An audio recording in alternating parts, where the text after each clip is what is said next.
Need some coins for that God Squad you've always wanted? For fast and cheap coins, check out instantmudcoins.com and use code ZERK for 20% off. Link is in the description. The whole thing wobbin', wobbin'. When I come around, got the whole thing wobbin'. What's going on, guys? It's Zirksee going at you today with another YouTube video, and today I'm going to be going over my Team of the Week, Week 8 predictions. Now, I do want to give a shout out to Saucy1K for being a part of the TOTW gang. If you guys want a chance to be shout out in the next video, drop a like in the vid, make sure you guys are subbed to the channel, turn the notification bell on, and comment down below TOTW gang. Now, in today's Team of the Week predictions, I just want to mention this, guys. There is no way I'm ever going to predict an offensive lineman. I'm not doing it. That's not fun. That's what I want to do. We are not going to predict an offensive lineman. And before we even get into the players, one player I do want to mention that there's just no way we see, although he had a really good week, is actually Davante Adams, because Davante Adams, of course, got a +1 last week. He had 3 touchdowns again this week, like a really good game. I don't even think he had 100 yards, though, which is pretty funny. But he had 3 touchdowns. We're not going to see Davante Adams Team of the Week because he just got a +1 last week. There's other players that are probably going to take his spot that already have high overall cards, going to get a +1. Let's get into my predictions. So let's get into my Team of the Week predictions, and there's actually one player that I think is going to get a +1 in the offensive set that is not going to get the hero, and that is Dalvin Cook. Dalvin Cook had an incredible week. He had 226 total yards and 4 total TDs, but keep in mind, Team of the Week heroes right now are 91 overalls. Now, I don't know if they're going to go up to 92s with this week's Team of the Week. I don't know. I think maybe they're going to wait to do the overall increase with this Friday. Regardless, even if it does, he still won't get the hero because he already has a 90 overall LTD. Don't forget about that LTD. So that means that Dalvin Cook already has a 90 LTD powered up to a 91 overall.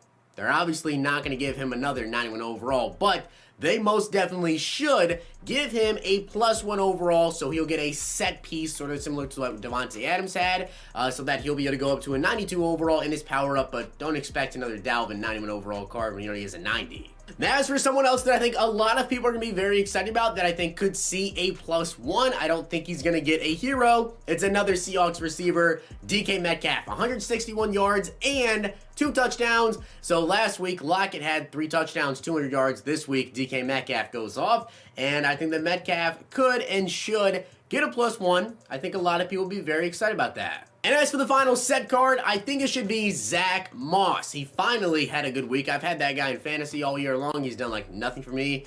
Finally, he did something. I'm still waiting on Nick Chubb to get back from injury, but he had 81 yards and 2 touchdowns. He had a solid week. It's nothing crazy, but he's a rookie. He could get a little set upgrade here.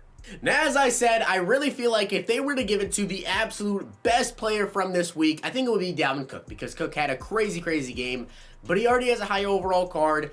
I think that for the player of the week, we're going to see Patrick Mahomes. Patrick Mahomes had 416 yards and 5 touchdowns. I think we will see a player of the week, Patrick Mahomes.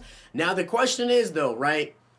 Will they save Mahomes for a later date, or will they still just give him the card here? Because I've been thinking all year long about, well, maybe they won't go with this player because he's such a big name. Maybe they want to save him for something. But at the same time, it really seems like they're just straight up doing it to whoever had the best weeks. They don't care. Boom, give him the player of the week. So if they keep that same logic here, it should be Patrick Mahomes as the player of the week.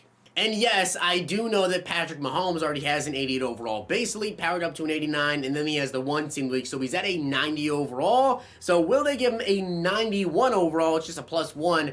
That's possible. Or they could just give him another set card. But taking a look at the 2 players, like the 2 best weeks to me were Mahomes and Dalvin Cook. And Cook already has the higher overall card, so it only makes sense to give it to Mahomes. Maybe we do see it go up, though, to 92 overall for Team of the Week. We'll see.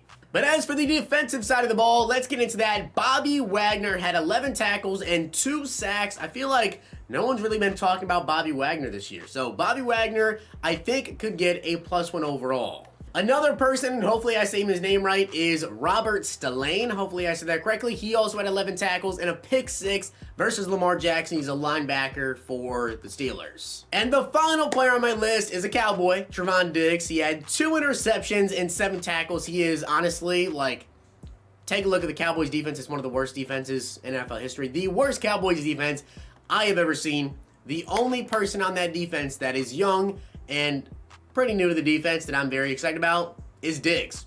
Dude is a baller. Yes, he got cooked by Terry McLaurin last week, but he's a rookie. Plays happen. Dude had 2 picks this week. Give him team of the week. Now, as for the LTD this week, I actually have an idea that I think would be really, really funny. Last week, you guys know we got Joey Bosa.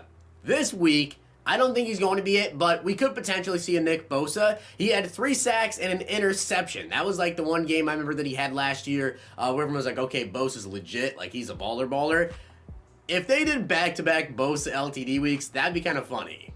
But one thing I wanted to show you guys before I actually go over who I actually think is going to get the LTD, just so you know, they can basically go wherever they want when it comes to Team of the Week this week. You guys can see all the players they've done. They could go with an offensive lineman, but this is like the first week where I really feel like with the flashback player for defense and also offense, as well as the LTD, they can really go just about anywhere. You guys can see defensively, yes, we don't have a free safety, and yes, we don't have a cornerback 3, but I mean, we already have 2 other defensive ends, and we already have another outside linebacker, so we know they could go basically wherever. So with that being said, I think the LTD is going to be a quarterback. We don't have an LTD quarterback just yet, and I think it's going to be Big Ben.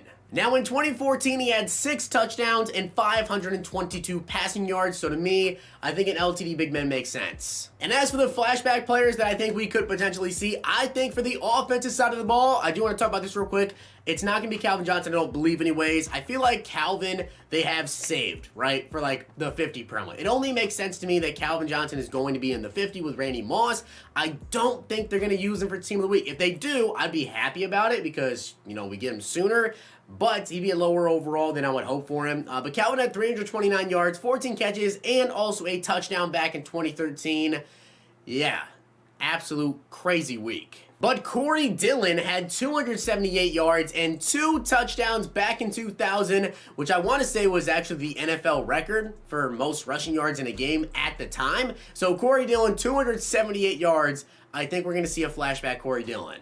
Now, defensively, there's a ton of different players they could go with, and it's actually between 3 players.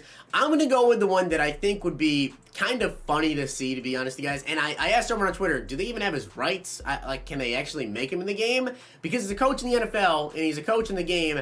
I think it'd be very, very funny and interesting to see a Mike Vrabel card. In 2007, he had 3 sacks and 3 forced fumbles. Yeah, Mike Vrabel, the Titans head coach. Can we see him? I think it'd be kind of interesting. Now, aside from him, it could be Talib or DeMarcus Ware. Talib had 2 interceptions, one being a pick 6 a couple of years ago, and also DeMarcus Ware had 4 sacks and a forced fumble. But 3 sacks, 3 forced fumbles. Mike Vrabel would be kind of an interesting card to see, honestly. I think that'd be kind of interesting. So those are my 2 predictions.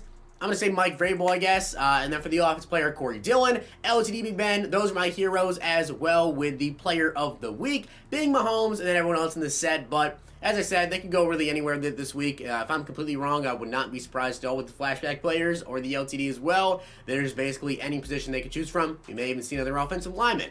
So with that being said, guys, I hope you did enjoy the video. Maybe, oh wait, hold on real quick. Maybe we even see an offensive lineman from the Bengals game. Like maybe there's like an offensive lineman from that Bengals game where Corey Dillon rushed for 278 yards. Watch that happen. We're going to see like an offensive tackle or something. So with that being said, I hope you enjoyed the video. And if you did, make sure to drop a like on the video. And of course, hit that sub button down below. I'll see you guys next time.